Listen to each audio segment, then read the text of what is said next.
청년 일부에 김지혜 자매 나와서 성경 봉독하겠습니다. 우리 다 같이 일어나서 하나님 말씀 듣겠습니다.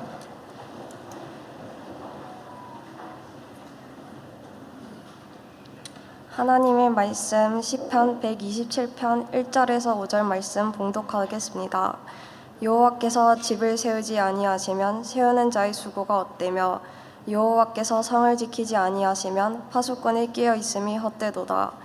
너희가 일찍이 일어나고 늦게 누우며 수고의 떡을 먹음이 헛되도다. 그러므로 여호와께서 그의 사랑하시는 자에게는 잠을 주시는도다. 보라, 자식들은 여호와의 기업이요 태의 열매는 그의 상급이로다. 젊은 자의 자식은 장사의 수중의 화살 같으니 이것이 그의 화살통에 가득한 자는 복되도다. 그들이 성문에서 그들이 원수와 담판할 때 수치를 당하지 아니하리로다. 아멘. 네, 자리에 알아서 잘 앉아주시니 감사합니다. 네. 여러분 잘 아시는 바와 같이 오늘 본문에 아주 유명한 구절이 있죠. 혹시 여러분들 오늘 설교를 들으시다가 오늘 설교는 좀 짧아야 되거든요. 그래서 본문에 대한 더 깊은 묵상이 필요하신 분은 우리 유튜브에 올라오는 일부의 영상을 참고하시면 되겠습니다. 오늘 본문에 나오는 유명한 구절이 무엇입니까? 여호와께서 그의 사랑하시는 자에게는 잠을 주시는도다 이죠. 보통 예배 시간에 자주 조는 분들이 예배 시간에 실컷 자고 일어나서 하나님께서 오늘 나에게 사랑을 듬뿍 주셨다라는 말을 농담으로 하는 그런 구절입니다. 물론 이 구절은 전혀 이런 뜻이 아니죠. 그럼 이 구절은 무슨 뜻일까요? 이런 질문을 하면서 궁금증을 가지고 본문을 들여다보면 더 재미있는 질문이 나옵니다. 오늘 우리가 읽은 본문 1절과 2절을 보면 집과 성을 세우고 지키며 또 열심히 일하는 내용이 나오죠. 그러면서 잠을 푹 자는 내용으로 연결됩니다. 무슨 이유로 이런 내용들이, 이런 개념들이 서로 연결되어 있을까? 그리고 3절에서 5절을 보면 자녀에 관한 내용이 이어집니다. 즉 본문은 전체적으로 집, 성, 일, 자녀 이렇게 연결되어 있습니다. 왜 이런 방식, 이런 연결이 있을까라는 질문이 생깁니다. 이뿐만이 아닙니다. 이 시편의 인간 저자는 누구입니까? 솔로몬입니다. 여러분 사실 시편을 지은 사람은 다양합니다. 다윗도 있고 솔로몬도 있습니다. 아삽이라는 사람도 있고 고라 자손도 여기에 포함됩니다. 그런데 하나님께서는 이 시편을 왜 하필 이런 내용을 솔로몬의 입을 통해 지으셨을까? 오늘 우리는 올해 두 번째 온가족 예배를 드리고 있습니다. 이 온가족 예배를 드리는 이유는 분명합니다. 교회가 가족 공동체라는 겁니다. 또 우리 가정은 가족 구성원 모두가 신앙의 일치 속에서 함께 하나님을 의지하는 가정이 되어야 한다는 목표 때문입니다. 그래서 오늘 저는 설교의 제목을 지난 특별 새벽 기도의 주제 그 제목 그대로 정했습니다. 주께서 일으키시는 가정. 우리 한번 같이 할까요? 시작. 주께서 일으키시는 가정. 정말 그렇습니다. 우리 가정은 무엇보다 하나님께서 일으키시고 하나님께서 세우시는 가정이 되어야 합니다. 사람의 힘으로 세우는 가정은 그 끝이 결국 좋지 못합니다. 하지만 하나님께서 일으키시는 가정은 화살통에 화살이 가득한 가정이 됩니다. 평안한 쉼을 누리는 가정이 되고요. 우리의 수고가 헛되지 않는 그런 가정이 될 수 있습니다. 오늘 말씀을 통해 우리가 주께서 일으키시는 가정과 교회 되길 주님의 이름으로 축복합니다. 여러분 오늘 1절과 2절을 보면 헛된 것이 세 가지가 나옵니다. 무엇입니까? 첫 번째는 집을 세우는 것이 헛되고, 두 번째는 성을 지키는 것이 헛되며, 세 번째는 본문에는 비록 길게 표현이 설명이 되어 있지만 따지고 보면 열심히 일하는 것, 이것인데요. 열심히 일하는 것이 헛되다고 말씀합니다. 그렇다면 왜 이 세 가지가 헛되다고 할까요? 1절에 보면 힌트가 있습니다. 여호와께서 집을 세우지 아니하시면, 그리고 그 밑에도 있죠. 여호와께서 성을 지키지 아니하시면, 즉 이것이 하나님께서 함께 하지 않으시는 집, 하나님이 세우지 않고 지키지 않으시는 성, 비록 표현되어 있지는 않지만 하나님께서 돕지 아니하시는 수고이기 때문에 헛되다라는 겁니다. 여러분, 하나님께서 우리 믿음의 조상들에게 주신 약속 두 가지 내용이 무엇입니까? 창세기 12장에도 나오고요. 아브라함, 이삭, 야곱, 요셉을 따라서 하나님이 계속 강조하시죠. 하나는 땅이고 다른 하나는 씨입니다. 자녀입니다. 땅과 씨, 이것이 하나님께서 조상들에게 약속하셨던 약속의 두 가지 내용이죠. 여러분, 잘 보시면 본문 1절과 2절에 성, 집, 그리고 열심히 일하는 수고는 하나님의 첫 번째 약속인 기업, 땅과 관련되어 있습니다. 그리고 오늘 본문 3절에서 5절에 나오는 하나님의 두 번째 약속은 바로 씨, 자녀입니다. 다시 말하면 시편 127편은 하나님께서 믿음의 조상들에게 주셨던 약속, 출애굽한 이스라엘 백성들에게 성취하셨던 약속인 땅과 씨를 열심히 만들어가는 과정을 담고 있는 겁니다. 그런데 왜 하나님께서 주신 약속에 하나님이 함께하지 않으신다고 말씀하는 겁니까? 하나님이 이렇게 자기의 말을 바꾸실 때는 하나님에게 문제가 있는 것이 아니라 누구에게 문제가 있습니까? 바로 이스라엘 백성, 그들에게 문제가 있다는 뜻이죠. 그것은 바로 하나님께서 주신, 선물로 주신 약속, 집, 성, 기업의 땅에서의 일을 하나님과 상관없이 사용하고 있기 때문입니다. 여러분, 집을 세운다는 말은 무슨 말일까요? 성경에서 여러분, 집을 세운다는 말은 단순히 건물을 세운다는 의미가 아닙니다. 사무엘하 7장 16절 우리 같이 한번 읽어볼까요? 시작. 내 집과 내 나라가 내 앞에서 영원히 보존되고 내 왕위가 영원히 견고하리라 하셨다 하라. 내 집이 영원히 내 앞에서 보존되고, 이게 건물이 보존된다는 뜻이 아니죠. 여기에는 사람이 포함됩니다. 가정의 모든 질서와 경영까지 포함합니다. 즉, 집을 세운다라는 것은 자신의 가문을 일으키는 것을 의미합니다. 하지만 이 일을 하나님과 상관없이 하기 때문에 하나님께서는 이 가정을 세우지 않으신다고 말씀하시는 겁니다. 그렇다면 성을 지킨다는 뜻은 무엇을 의미할까요? 이건 역시 단지 성, 그 건물을 지키는 것을 의미하지 않습니다. 특히 파수꾼은 성경에서 더 깊은 의미가 있습니다. 단순한 보초 서는 사람이 아니라 나라의 모든 관리, 재판관 등 나라를 경영하는 모든 통치와 질서를 포함합니다. 즉, 이 성을 하나님과 전혀 상관없이 경영하기 때문에 하나님께서는 이 성을 지키지 않고 그냥 내버려 두신다는 겁니다. 역시 마찬가지입니다. 비록 표현되어 있지 않지만 이 가정이, 그리고 이 성이, 여기에 속한 사람들이 하나님께서 주신 기업의 땅에서 하나님과 상관없이 일하기 때문에 하나님께서는 그들의 수고에 일절 관여하지 않으시고 오히려 그것이 헛되도록 놔두신다는 겁니다. 여러분, 이들은 지금 어떻게 일하고 있습니까? 정말 열심히 일합니다. 1절을 보면 집을 세우는 자의 수고가 나옵니다. 그죠?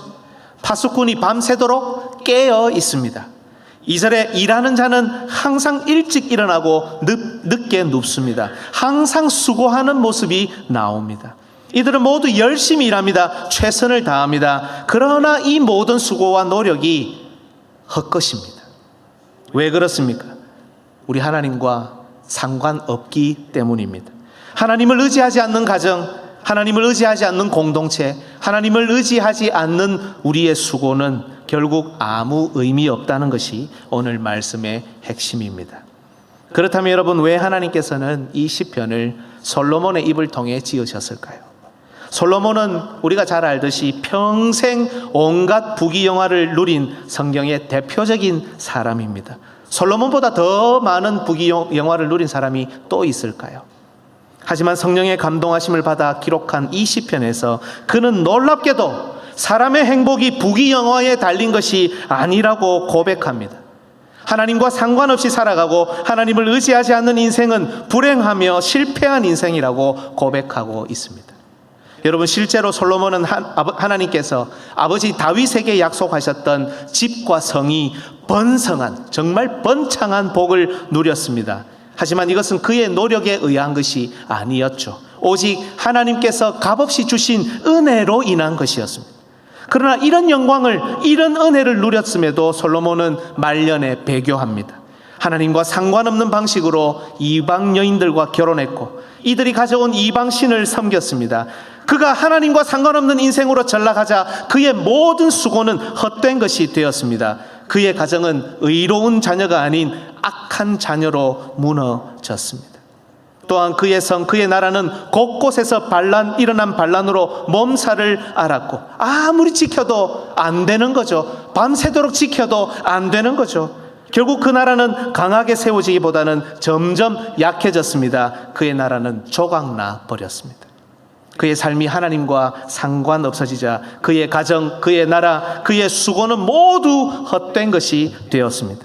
이 시편이 바로 솔로몬 인생의 결론입니다. 제 아무리 부귀영화를 누리고 제 아무리 열심히 일하며 제 아무리 가정과 성을 잘 세우려고 노력해도 만약 그것이 하나님과 아무런 상관이 없고 하나님의 말씀과 상관없다면 그건 정말 헛된 것에 지나지 않는다는 겁니다. 결국 그 가정은 세워지지 못하고 그 성도 결국 지킬 수 없으며 그의 수고는 헛수고가 된다는 것을 솔로몬의 실패를 통해 보라는 겁니다. 솔로몬이 경험했던 헛된 삶을 통해 우리 그리스도인들이 헛되지 않는 삶을 살도록 본문은 요청하고 있습니다. 따라서 여러분, 이 시편을 통해 오늘 우리는 도전을 받아야 합니다. 우리 삶이 헛되지 않을 수 있다라는 겁니다. 우리 삶이 허무하지 않을 수 있다는 겁니다. 우리 삶이 그 어떤 상황에서도 외롭거나 우울하거나 고독하지 않을 수 있다는 겁니다. 그것은 바로 우리의 모든 삶이 오직 하나님을 의지할 때 가능하다는 것을 잊지 말라는 말씀입니다. 그런데 여러분, 본문은 갑자기 잠자는 이야기로 바뀝니다. 2절 보십시오. 그러므로 여호와께서 그의 사랑하시는 자에게는 잠을 주시는도다. 왜 갑자기 잠자는 이야기가 나올까요? 여기에 그의 사랑하시는 자라는 단어를 주목해서 보십시오. 분명히 그의 사랑하시는 자는 앞에서 헛된 짓을 하는 사람과는 대비됩니다. 다시 말하면 이 사랑하시는 자는 하나님의 약속을 자기 마음대로 사용하는 사람이 아닙니다. 하나님께 모든 것을 의지하는 가운데 하나님의 말씀을 따라 열심히 약속의 기업을 가꾸는 사람을 의미합니다. 이 사랑하시는 자는 자신의 가문을 번성하게 하려고 밤잠을 설칠 필요가 있다 없다? 없다는 겁니다. 왜냐하면 하나님께서 그의 가정을 번성하게 해 가시기 때문입니다. 이런 자는 성을 지키기 위해 밤새도록 보초를 설 필요가 있다 없다? 없다는 겁니다. 왜냐하면 졸지도 주무시지도 아니하시는 하나님께서 그들 공동체를 지키시며 세워 가시기 때문입니다. 또한 이런 자는 밤새도록 무리하게 일을 할 필요가 없습니다. 왜냐하면 바로 하나님께서 그의 수고의 소출을 허락하시고 이른 비와 늦은 비를 내리실 것이기 때문입니다. 대신 하나님께서는 이렇게 하나님을 의지하며 살아가는 자들에게 충분한 잠을 허락하신다는 겁니다. 물론 여러분, 이 구절을 근거로 예배 시간에 잠을 자는 핑계로 사용해서는 안 됩니다. 또 세상에서 열심히 일하지 않아도 되는 그런 핑계로 삼아서는 안 됩니다. 오히려 성경은 우리에게 열심히 일하라고 명령합니다. 데살로니가후서 3장 10절 우리 같이 한번 읽어볼까요? 시작. 우리가 너희와 함께 있을 때에도 너희에게 명하기를 누구든지 일하기 싫어하거든 먹지도 말게 하라 하였더니. 네, 열심히 일해야 되죠. 하지만 하나님을 의지하는 가운데 열심히 수고하는 그의 사랑하시는 자들에게 하나님께서 평안한 잠을 주신다는 겁니다. 하나님께서 집을 세우실 것이고 하나님께서 성을 지키실 것이며 하나님께서 그들의 일한 수고에 충분한 소출을 허락하시기 때문입니다. 따라서 여러분, 우리는 모든 일에서 하나님을 의지할 수 있습니다. 우리는 행복이 우리 자신의 수고와 노력에서 온다고 생각하지 않을 수 있습니다. 우리는 오직 우리와 우리 가정의 행복이 하나님께로부터 온다고 믿습니다. 우리는 결코 불안해하거나 두려워하지 않습니다. 내일 일도 염려하지 않습니다. 무엇을 먹을까, 무엇을 마실까, 무엇을 입을까 염려하지 않습니다. 하나님께서 우리 가정을 세우시고 하나님께서 우리 공동체를 세우시며 하나님께서 우리 모두의 앞날을 인도해 주실 줄 믿기 때문입니다. 그래서 평안을 누리고 안식을 누리며 깊은 잠을 청할 수 있는 겁니다. 이제 본문은 3절에서 5절 자녀의 문제로 넘어갑니다. 이 부분은 지난 특별 새벽 기도회 때 살폈기 때문에 그 내용 자체를 살피지는 않겠습니다. 핵심은 왜 본문이 가정, 성, 일을 언급하다가 자녀의 문제로 넘어가느냐 하는 겁니다. 물론 하나님의 약속이 땅과 씨기 때문에, 자녀이기 때문에 앞에서 땅을 언급했다면 뒤에서 자녀를 언급하는 것이 맞지만 여기에는 여러분 다른 이유가 있습니다. 자녀야말로 하나님 약속의 미래라는 겁니다. 잘 생각해 보십시오. 집을 세우는 일도 자녀를 통해 그 다음으로 이어집니다. 성을 지키며 공동체를 일으키는 일도 자녀를 통해 다음으로 이어집니다.